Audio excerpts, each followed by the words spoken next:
Hello friends, जय हिंद दोस्तों। UPPSC RO की इस क्लास में आप सभी का स्वागत है। और इसमें आज हम देखते हैं प्रतिशत नंबर 10 को 9 इससे पहले हो चुके हैं। और आज की क्लास में मैंने तकरीबन 20 से 25 के समथिंग क्वेश्चन रखे हैं जीएस के, लेकिन कल से फिक्स 50 क्वेश्चन रखा करूँगा डेली जीएस के। ठीक है, तो आज की क्लास थोड़ी शॉर्ट ही रहेगी, आज की भी जैसे 2-3 दिन से हो रही है।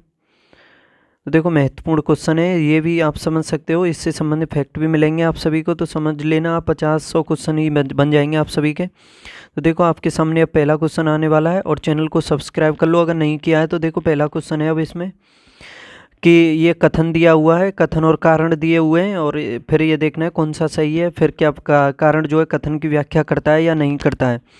देखो, पहले कथन है इसमें कि कथन कहता है कि भारत में अमीर व गरीब दोनों ही कुपोषित हैं। देखो, कथन कितना इम्पोर्टेंट है कि भारत में अमीर और गरीब दोनों ही कुपोषित हैं, क्या कथन के अनुसार। और फिर कारण कहता है कि अमीर गलत भोजन करते हैं और गरीब रूखा सूखा भोजन करते हैं।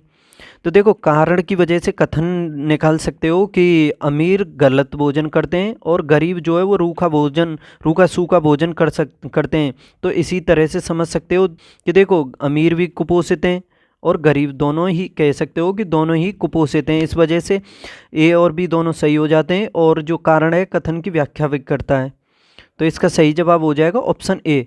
ए और आर दोनों सही हैं, और उसकी आर ए की व्याख्या भी करता है। अब देखो आगे क्वेश्चन, आर्थिक नियोजन विषय है। आर्थिक नियोजन जो है किस सूची का विषय है। जैसे संविधान की जो अनुसूची 7 है, अनुसूची 7 में दिया हुआ है इन सूचियों के बारे में, जैसे संघ सूची, राज्य सूची और समवर्ती सूची, आप सभी को पता होगा। तो देखो, आर्थिक नियोजन जो है ये समवर्ती सूची के अंतर्गत आता है। किसके? समवर्ती सूची। देखो, संघ सूची में जितने विषय हैं उस पर कानून बना सकती है संघ सरकार, यानी केंद्र के द्वारा बनाया जाता है। और राज्य सूची में जो कानून बनाएगी वो राज्य सरकार बनाएगी। लेकिन ये समवर्ती सूची जो है, इस पर दोनों संयुक्त रूप से कानून बना सकती हैं। भले ही सर्वोच्चता केंद्र के कानून की होती है, लेकिन इस पर दोनों ही, यानी अपनी मर्जी से, यानी दोनों का समावेश है इसमें, तो दोनों बना सकती हैं।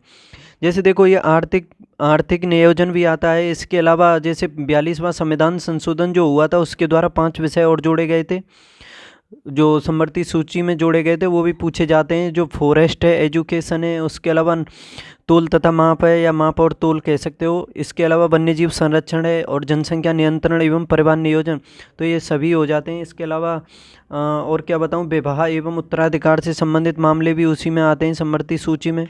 शिक्षा की बारे में याद कर लेना आप, यही फॉरेस्ट और एजुकेशन ये पूछा जाता है।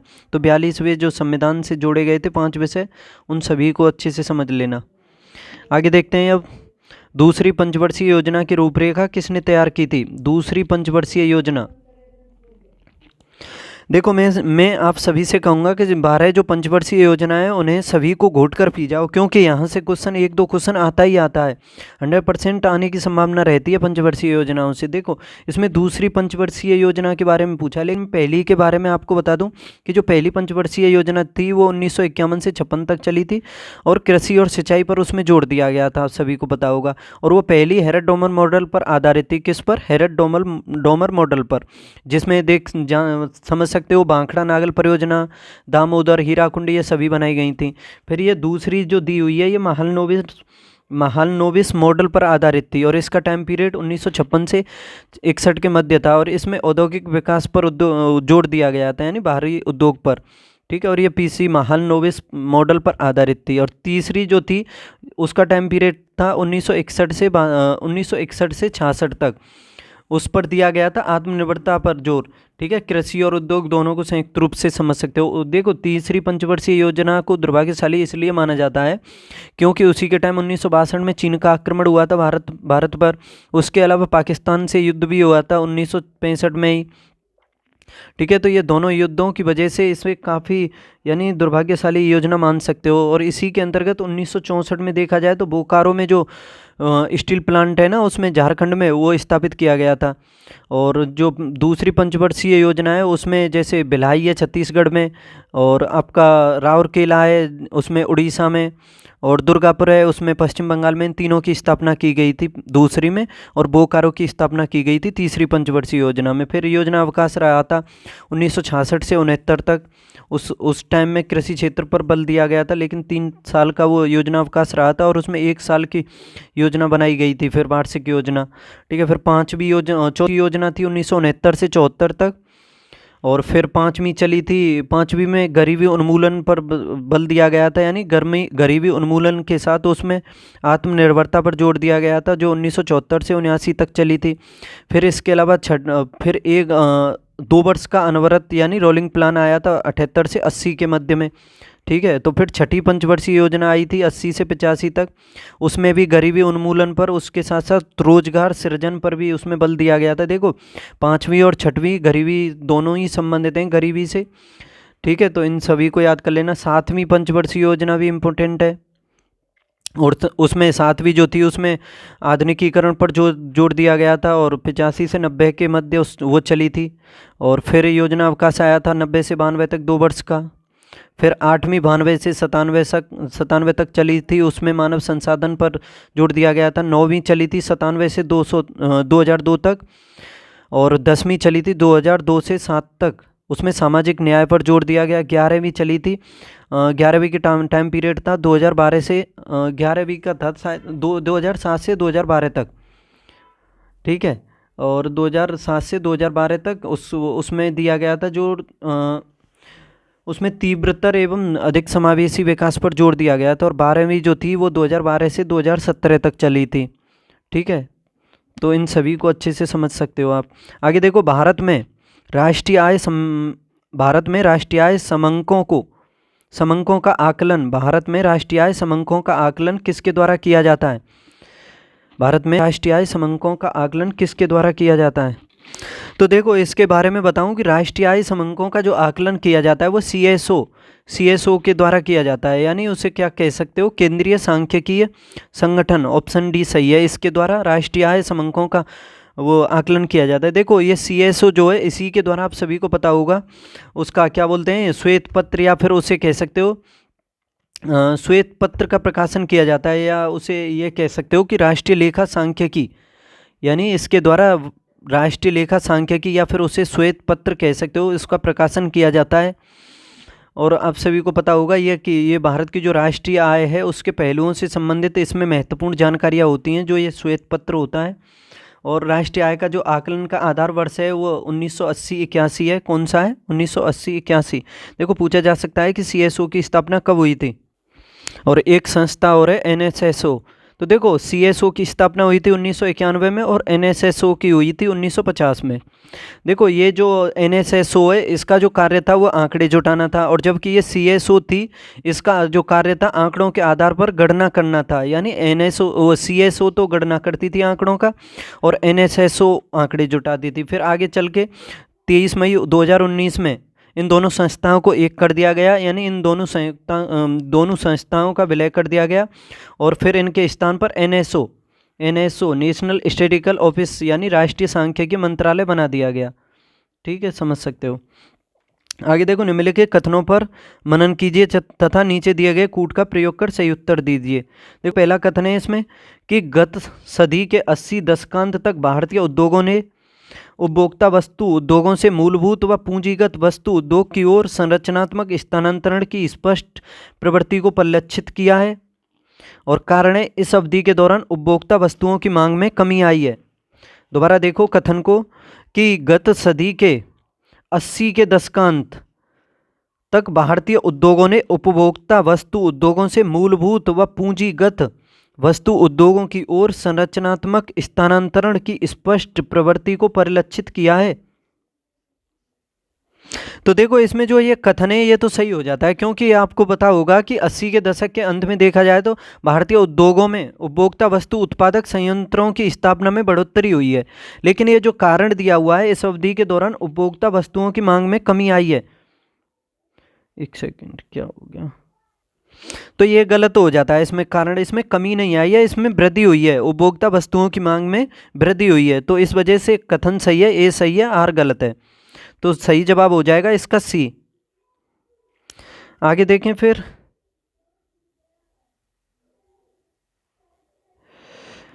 कि चुने हुए देशों की अर्थव्यवस्था के संबंध में निम्नलिखित में से कौन सा कथन सही नहीं है। चुने हुए देशों की अर्थव्यवस्था के संबंध में कौन सा कथन है जो सही नहीं है, ये पूछा है इसमें। देखो पहला है इसमें, संयुक्त राज्य अमेरिका विश्व के 50% से अधिक मक्का का उत्पादन करता है, किंतु निर्यात विश्व के निर्यात का जो है ये मात्र 3% ही निर्यात करता है। देखो संयुक्त राज्य अमेरिका सबसे अधिक विश्व में मक्के का उत्पादन करने वाला देश है, लेकिन इसमें ये पहला कथन जो दिया हुआ है इसमें ये देखना है आपको कि क्या संयुक्त राज्य अमेरिका विश्व का 50% उत्पादन करता है या 50% से अधिक, और विश्व का मात्र 3% ही निर्यात करता है। तो देखो ये पहला तो सही है इसमें। दूसरा देखो, कोई भी देश ऑस्ट्रेलिया से अधिक ऊन का उत्पादन एवं निर्यात नहीं करता है। तो देखो ये कोई भी, ये नेगेटिव वर्ड होते हैं, मैंने पहले भी बताया है और आज भी बता रहा हूँ आप सभी को कि नेगेटिव वर्ड होते हैं ये। कोई भी, मात्र, ओनली, सभी, केवल, ये लग जाए तो उसको गलत या उसका आंसर होने की संभावना अधिक रहती है। ठीक है, तो देख सकते हो कि ऑस्ट्रेलिया से अधिक ऊन का उत्पादन या निर्यात कोई नहीं करता है, तो यही गलत है इसका और यही जवाब हो जाएगा। क्यों हो जाएगा? क्योंकि संयुक्त राज्य अमेरिका जो है ऊन के उत्पादन में सबसे पहले स्थान पर है, यानी संयुक्त राज्य अमेरिका ऊन का उत्पादन करने वाला सर्वोत्तम देश है। ठीक है, तो ये इस वजह से गलत हो जाता है। और तीसरा ऑप्शन है इसमें, दुग्ध उत्पादों में भारत का विश्व में अग्रणी स्थान है, सभी को पता होगा, भारत जो है दूध का सबसे अधिक उत्पादन करता है। और चौथा है इसमें, भेड़ संख्या विश्व की 4% होते हुए भी न्यूजीलैंड विश्व के निर्यात का 2/3 भेड़ मांस तथा 1/6 भाग ऊन का निर्यात करता है। देखो ये भी सही है, क्यों? छोटा सा देश है न्यूजीलैंड, जनसंख्या कम है, तो उसका निर्यात तो अधिक ऑटोमेटिक ही होगा ही। ठीक है, निर्यात अधिक ही होगा जब जनसंख्या कम होगी, क्योंकि उपभोग कम होगा। देखो भारत दाल का सबसे बड़ा उत्पादक है, और उत्पादक होने के साथ साथ उपभोक्ता भी है, यानी सबसे अधिक प्रयोग, यानी उसका खाने में प्रयोग सबसे अधिक भारत में ही होता है, क्योंकि जनसंख्या सबसे अधिक है, और सबसे अधिक आयातक भी है भारत। देखो दाल में भारत विश्व में सबसे बड़ा उत्पादक भी है, और उपभोक्ता भी है, और आयातक भी है। ठीक है, तो समझ सकते हो इसे। आगे देखो, भारत के आर्थिक सुधार के जनक किसे कहा जाता है, यानी भारत के आर्थिक सुधार के जनक किसको कहा जाता है? तो देखो इसका सही जवाब हो जाता है option D, PV Narasimha Rao को, यानी उदारीकरण का जनक कहा जाता है पीवी नरसिम्हा राव को, जो प्रधानमंत्री रह चुके हैं भारत के। देखो आपको पता होगा जो उदारीकरण हुआ था भारत में 1 जुलाई 1991 को हुआ था, सभी को पता होगा उदारीकरण यानी लिबरलाइजेशन। देखो अब तो वर्तमान में देखा जाए तो 2020 से, यानी तकरीबन 12 मई 2020 से आत्मनिर्भर भारत अभियान चल रहा है। देखो एलपीजी यानी शॉर्ट में इसे क्या कह सकते हो, लिबरलाइजेशन, पी से हो जाएगा प्राइवेटाइजेशन और जी से हो जाएगा ग्लोबलाइजेशन। ठीक है, तो जैसे लिबरलाइजेशन है इसमें उदारीकरण किसे कहोगे? उदारीकरण उसे कह सकते हो कि जैसे अर्थव्यवस्था में नियमों का अगर सरलीकरण हो जाए तो उसको आप उदारीकरण कह सकते हो, यानी अर्थव्यवस्था में नियमों का सरलीकरण, अर्थव्यवस्था में नियमों का सरलीकरण क्या कहलाता है? उदारीकरण। उसी हिसाब से प्राइवेटाइजेशन क्या कहलाता है, यानी निजीकरण क्या कहलाता है? निजीकरण कहेंगे हम आंतरिक अर्थव्यवस्था के नियमों का सरलीकरण, यानी खुद का समझ सकते हो निजी। ठीक है, तो आंतरिक अपनी खुद की अर्थव्यवस्था के नियमों का सरलीकरण हो जाए तो वो निजीकरण कहलाएगा। और वैश्वीकरण से मतलब समझ रहे होंगे आपकी सभी पूरे विश्व में संबंधित, यानी ग्लोबलाइजेशन। तो बाह्य अर्थव्यवस्था के नियमों का सरलीकरण कहलाता है वैश्वीकरण। तीनों को समझ सकते हो इन्हें आप। तो पीवी नरसिम्हा राव को कहा जाता है आर्थिक सुधार का जनक। देखिए आगे बताइए, कौन सा लोक संगीत दिए गए स्थानों से सुमेलित नहीं है? कजरी क्या बनारस में होता है, बिरहा कानपुर में, होली ब्रज में, या नौटंकी हाथरस में? इसमें कौन सा सुमेलित नहीं है? तो देखो इसे करते हैं कि कजरी कहाँ होता है, बनारस, यानी बनारस, वाराणसी, और इसके अलावा मिर्ज़ापुर क्षेत्र में भी होता है। ये जो होता है क्या बोलते हैं, ये कजरी काफ़ी प्रसिद्ध है, लोक नृत्य है उत्तर प्रदेश का। ठीक है, और ये बिरहा ये गलत मिलान दिया हुआ है, इसमें आंसर यही हो जाएगा, क्योंकि ये बिरहा जो होता है, ये जो लोकगीत होता है, ये पूर्वांचल में होता है। कहाँ? पूर्वांचल में। तो यही इसका जवाब हो जाएगा, यानी जो अवध का क्षेत्र है भारत का, यानी उत्तर प्रदेश का जो पूर्वी क्षेत्र है अवध क्षेत्र, इसके अलावा भोजपुर जो बिहार का क्षेत्र है उस जगह पर ये मुख्य रूप से होता है ये बिरहा। इसके अलावा ये जो होली दिया हुआ है, होली होता है ब्रज क्षेत्र में, आप सभी ने देखा होगा, होली रसिया वगैरह जो होते हैं ये ब्रज क्षेत्र में होते हैं। झूला नृत्य भी होता है ब्रज क्षेत्र में। इसके अलावा चरकुला, ये भी इंपॉर्टेंट है, ये भी पूछा जाता है, चरकुला भी होता है ब्रज क्षेत्र में। इसके अलावा एक नटवरी नृत्य भी है, वो भी पूछा जाता है, वो पूर्वांचल के अहीरों द्वारा होता है। किसके द्वारा? अहीरों द्वारा। और ये देखो नौटंकी, नौटंकी ये हाथरस में होता है, सभी को पता होगा, ठीक है, तो काफ़ी फेमस है ये। तो नौटंकी ये हाथरस में होता है। तो और भी बता दूं एक दो, और इसके अलावा एक कार्तिक है, कार्तिक बुंदेलखंड में होता है। कलाबाजी भी पूछा जाता है, ये अवध क्षेत्र से संबंधित है। और आपका और क्या बताऊं, ख्याल भी होता है, एक लोक नृत्य ख्याल, वो ब्रज क्षेत्र में होता है। लोक नृत्य बता दिए थे मैंने, ये तो लोक नृत्य बता दिए। और लोकगीत भी होते हैं कुछ, जैसे आला होता है, वो बुंदेलखंड में होता है आला। और लावड़ी भी पूछा जाता है, ये रोहेलखंड में होता है। इसके अलावा और क्या बताऊं, चैती चैता भी होता है, जो वृंदावन या फिर कह सकते हो मिर्ज़ापुर उस क्षेत्र में होता है, ठीक है। तो इसका यही जवाब सही हो जाएगा। आगे देखो, शायद पीलीभीत में होता है, उसे आप देखना अच्छे से। ये जो मैंने बताया अभी, क्या नाम था उसका, चैती चैता को देखना, थोड़ा कन्फ्यूजन है मुझे इसके बारे में। आगे देखो, प्रतिवर्ष प्रसिद्ध सूफी संत हाजी वारिस अली शाह की मज़ार पर मेला लगता है। कहाँ पर लगता है? ये प्रतिवर्ष लगता है। सूफी संत हैं हाजी वारिस, इनकी मज़ार पर लगता है ये मेला। कहाँ पर लगता है? ये क्वेश्चन नंबर 88 में बताना है आपको। कि देखो इसका सही जवाब क्या हो जाएगा, इसका सही जवाब है बाराबंकी। इसमें दिया हुआ है क्या, यानी शायद ये बाराबंकी ज़िले के अंतर्गत ही आता होगा, मुझे ऐसा ही लग रहा है कि ये शायद बाराबंकी में लगता है, कुछ ऐसा ही याद आ रहा है, मैंने पढ़ा है ऐसा ही। तो देखो ये तकरीबन बाराबंकी नहीं, तो इसमें ऑप्शन में देख सकते हो देवा शरीफ, ये देवा शरीफ पढ़ा होगा आपने, ये देवा शरीफ में लगता है। कहाँ लगता है? देवा शरीफ में, वहाँ पर संत हाजी वारिस अली की मज़ार है, उसी पर लगता है ये मेला, और काफ़ी फेमस मेला है ये। आगे देखो, उत्तर प्रदेश वित्तीय निगम किसका वित्तीयकरण नहीं करता है? उत्तर प्रदेश वित्तीय निगम किसका वित्तीयकरण नहीं करता है? क्या स्थायी संपत्ति का क्रय करने के लिए, या पर्यटन संबंधी उद्योगों के लिए, या कार्यशील पूंजी की आवश्यकताओं के लिए, या हैंडलूम उद्योगों के लिए? तो कौन सा इसमें उत्तर प्रदेश वित्तीय निगम के वित्तीयकरण से संबंधित नहीं है, बताओ। तो देखो इसका सही जवाब हो जाएगा ऑप्शन बी, पर्यटन संबंधी उद्योगों से ये, यानी इसके वित्तीयकरण से संबंधित नहीं है। इसका ये वित्तीय निगम जो है, इसका पर्यटन संबंधी उद्योगों का वित्तीयकरण नहीं करता है, बाकी सभी का करता है इन तीनों में।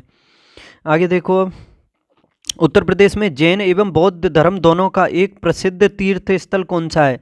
इंपोर्टेंट क्वेश्चन है ये, जैन और बौद्ध धर्मों का दोनों का प्रसिद्ध तीर्थ स्थल। तो देखो इसका सही जवाब है कौशाम्बी। कौन सा? कौशाम्बी। 90 में जो दिया, ऑप्शन सी में जो दिया हुआ है, कौशाम्बी जो है जैन और बौद्ध धर्म दोनों से संबंधित है।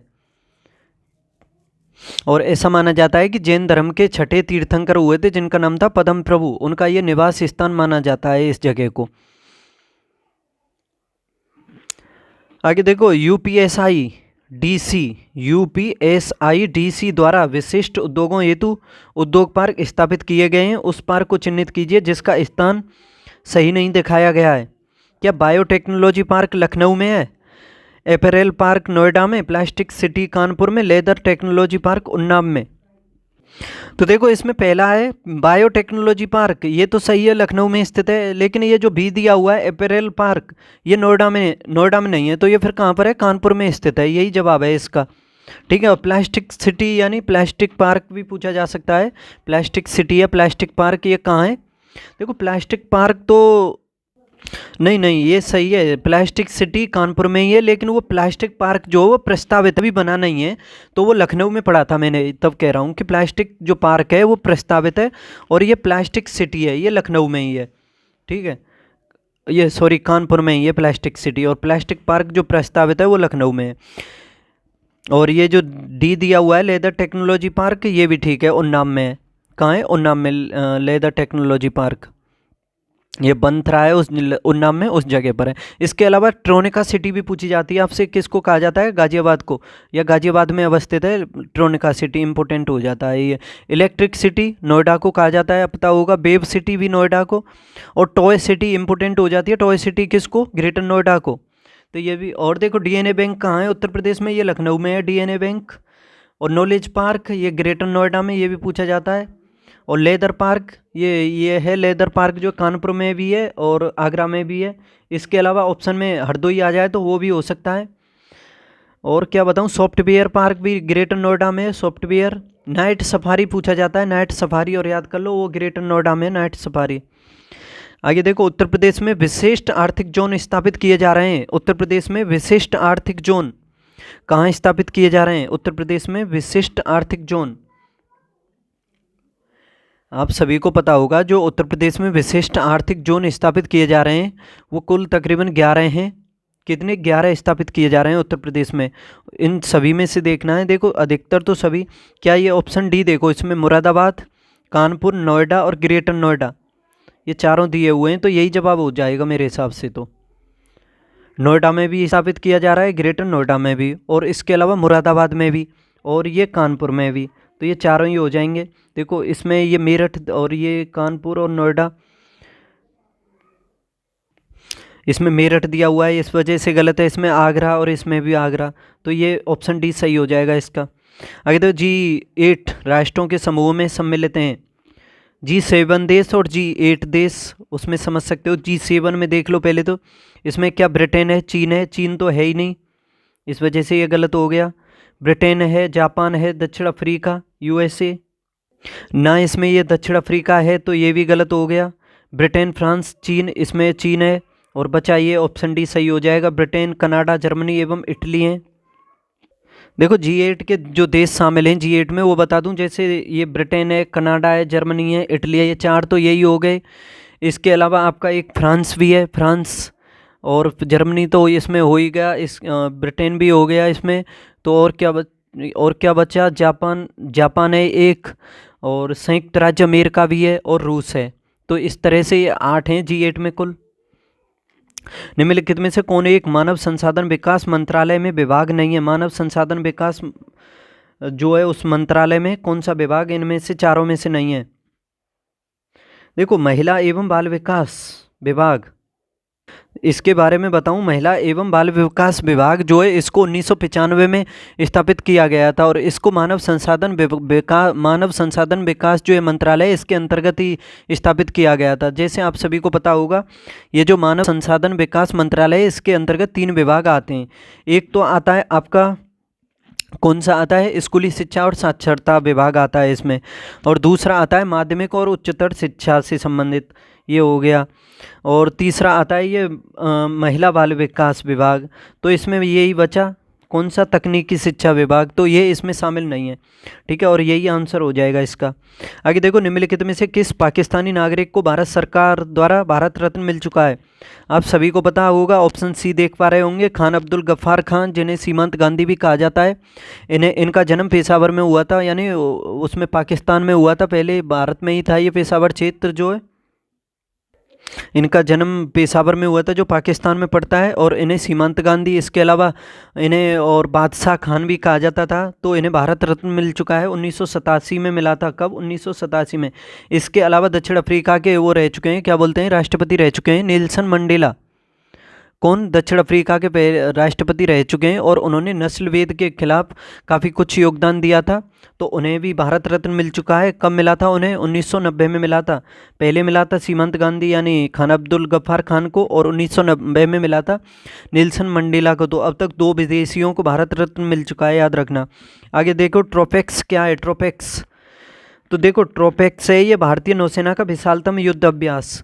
किसका? भारतीय नौसेना का है ये युद्ध अभ्यास ट्रोपेक्स। आगे देखो, निम्नलिखित दशाओं में से कौन वैश्विक ताप के असर को इंगित करता है? वैश्विक ताप के असर को, यानी तापमान बढ़ने को कौन सा जो कारण है इन चारों में से वो इंगित करता है?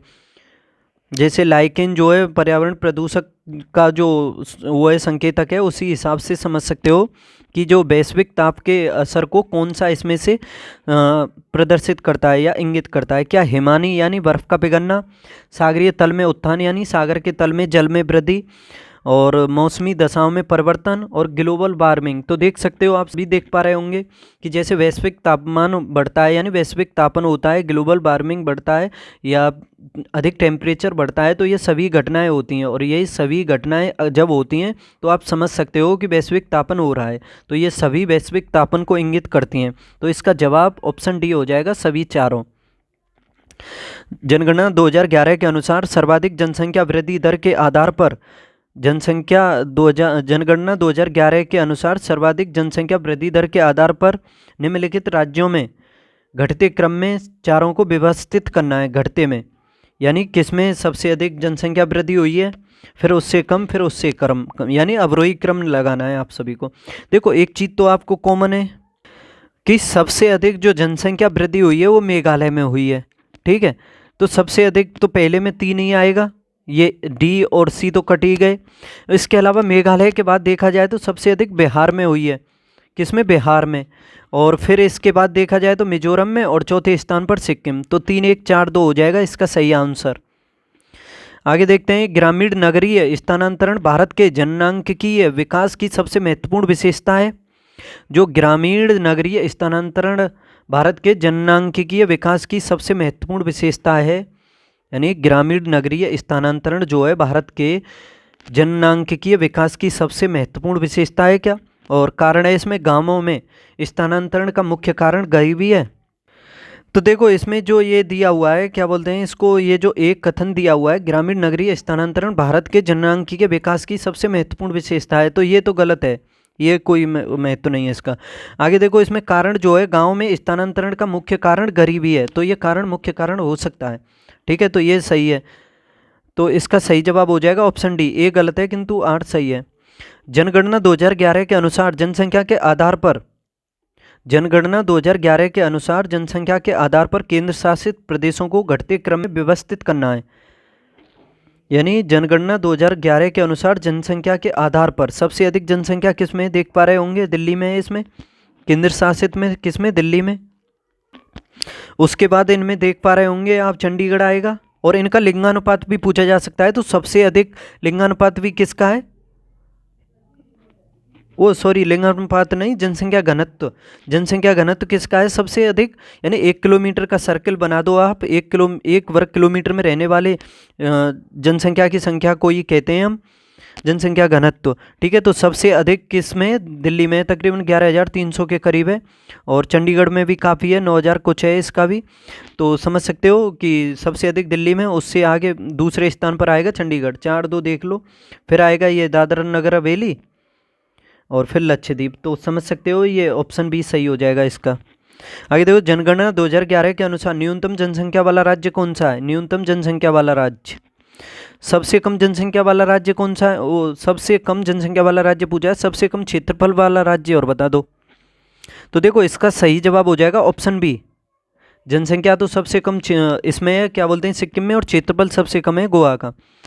2011 के अनुसार साक्षरता दर के आधार पर निम्नलिखित राज्यों को बढ़ते क्रम में व्यवस्थित करना है। साक्षरता के आधार पर इन चारों में से सबसे अधिक साक्षरता दर किसकी हो सकती है? देखो वैसे तो सबसे कम में गिने जाते हैं ये सभी, लेकिन इन चारों के हिसाब से पूछा जा सकता है। तो देखो सबसे अधिक है इनमें उत्तर प्रदेश की। ठीक है, उत्तर प्रदेश की कितनी है? 67.68। ठीक है, तो इसमें सबसे पहले तो उत्तर प्रदेश ही आएगा, क्योंकि सबसे अधिक उत्तर प्रदेश आएगा, तो ऑप्शन बी है मात्र एक ही, और ये क्वेश्चन हो गया, फिर इसका जवाब हो जाएगा ऑप्शन बी। ठीक है, उसके बाद क्या आएगा? फिर उसके बाद आएगा एक झारखंड। सॉरी मैं इसमें थोड़ा उल्टा बोल गया हूँ। देखो उत्तर प्रदेश की इन चारों में सबसे अधिक है, तो सबसे पहले इसमें यही पूछा है कि आरोही क्रम पूछा है, यानी इसका बढ़ता क्रम, तो सबसे एंड में आएगा उत्तर प्रदेश। सबसे एंड में कौन सा आएगा? उत्तर प्रदेश। तो ऑप्शन बी में भी दिया हुआ है और सी में भी दिया हुआ है। ठीक है, तो अभी देखना है कि सबसे कम किसकी है। फिर इसमें सबसे कम तो अरुणाचल प्रदेश की है, आप सभी को पता है, यानी अरुणाचल प्रदेश की जो है तकरीबन 65 पॉइंट कुछ है इसकी साक्षरता, यानी बिहार, और बिहार से ही ज़्यादा समझ लो, ये समझ सकते हो। फिर इसके बाद कौन सा आएगा? फिर इसके बाद झारखंड आएगा। झारखंड भी बिहार से बना है, तो वो भी कम साक्षर ही है। ठीक है, तो अरुणाचल प्रदेश के बाद ये आ गया, क्या बोलते हैं, झारखंड। फिर इसके बाद ये आ जाएगा जम्मू कश्मीर। इसकी जम्मू कश्मीर की भी है 67 पॉइंट कुछ है, लेकिन उत्तर प्रदेश से कम है, और उत्तर प्रदेश की 67.68 है, तो इसकी इन चारों में ज़्यादा है, तो इसका आंसर हो जाएगा ऑप्शन बी। देखो आज की क्लास को मैं इतना ही रखता हूँ। कल या परसों से मैं आपके लिए एक और सीरीज क्या कहूँ मैं आपसे कि डेली करंट अफेयर्स की वीडियो भी लाया करूँगा। तकरीबन 10-15 मिनट की वीडियो रखूँगा, शॉर्ट ही वीडियो रखा करूँगा करंट अफेयर्स की, और उसमें मैं तकरीबन 50 क्वेश्चन रखा करूँगा करंट अफेयर्स के। यानी समझ सकते हो आपको काफ़ी कुछ मिलेगा उससे, करंट अफेयर्स से कम समय में अधिक क्वेश्चन मिला करेंगे, और वो डेली हुआ करेगी करंट अफेयर्स की। ठीक है, तो और ये और ले करके आता रहूँगा मैं प्रैक्टिस सेट, तो इसकी कोई दिक्कत नहीं है। ये तो देखते रहो आप मेरे साथ एंड तक, और चैनल को सब्सक्राइब कर लो अगर नहीं किया है तो, और पढ़ते रहो। बताओ अब कैसी क्लास लग रही है, कमेंट बॉक्स में बताओ क्या कुछ सीखने को मिलता है आप सभी को। ठीक है, बाय।